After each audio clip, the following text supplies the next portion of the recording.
And if one parent is the so-called custodial parent, they have an obligation to share the children with the other parent. And so a lot of times you'll find that the non-custodial parent, even though they don't have the children with them most of the time, or maybe very little, when they are available, and if it is reasonable, the parent with custody should make the kids available to the other parent. And the court will look at whether or not you're being reasonable. Remember, the policy of the law of the state of California is that the children are to have frequent and continuing contact with both parents. How is child support calculated? Child support in California is normally calculated by using a program which takes into consideration the number of children, the number of exemptions that the parents claim, the gross, not net, income, and then other types of income, whether they're tax exempt or not.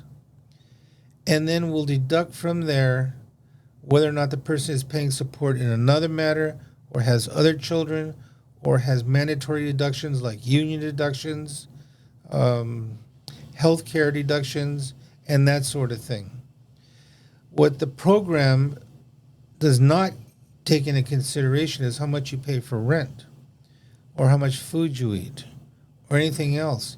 It's normally said that as far as the state of California is concerned, they don't care if one parent is living in a car or not. What's primary is the obligation to support your children.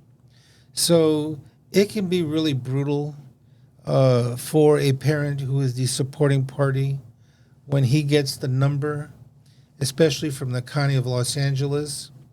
And so it's important to present the full picture and to properly present your financial status to the court so that you don't overpay.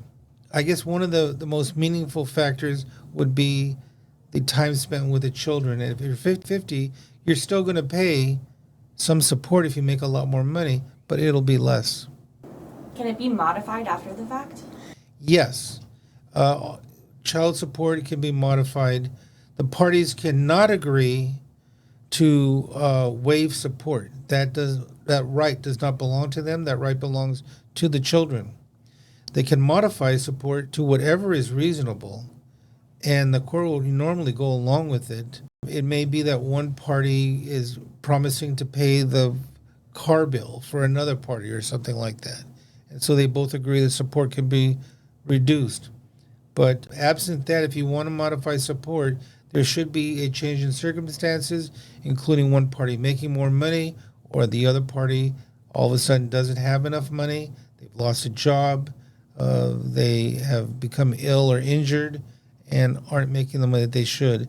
So yes, child support can always be modified. What if my ex don't pay?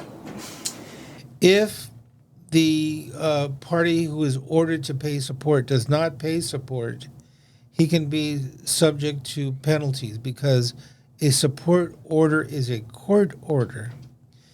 Violating a court order that is not paying support is punishable by civil fines as well as jail time.